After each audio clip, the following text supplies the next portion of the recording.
Tasina ku maneira para anunciar 7 e 8 de março tem uma conferência na Bonaire, que na Bonaire está fungindo como host na minha medicina, para toda outra isla de ex-Antillas. Esta uma conferência tocante de educação opvoeding, que é educação enseñanza.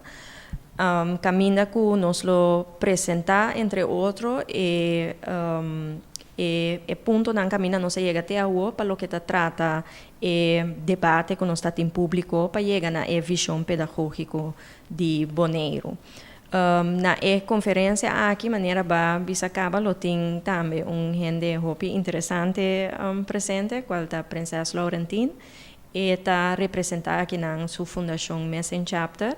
Caminha elo vai mais para parte de pida que tocante de consejo de mucha e kenderada, né? Se está algo a parte também que eu vou apresentar, está algo também de enquadro de inteiro trajeto de direito na de mucha, caminha que está importante para mucha não também por dar uma opinião.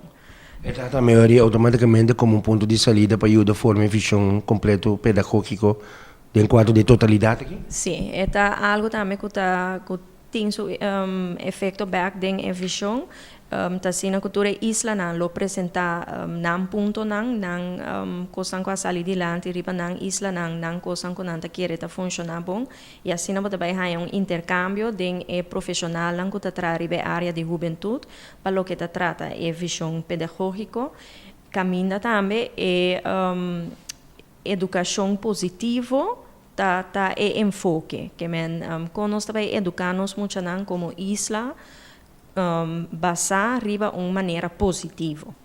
É parte que também ahorita vai ter mais profundo, direito a muito por aqui que falta para ir na totalidade na Bonaire, eventualmente nós podemos ensinar também. Bom, não, agora que está especificamente é parte de educação e opvoeding com nos talanta nós muito não aqui na nossa isla para nos garantizar que nanta cidadão não colopor aportar na nos desenvolvimento de nossa isla.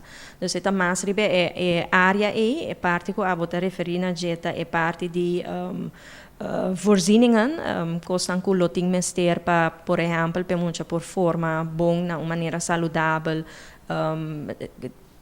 Eigenlijk também é parte de pobreza. Esse é algo outro, também está trabalhando riba esse, pero é bem que agora que está enfoque tá é pedagógica visão, é visão pedagógico.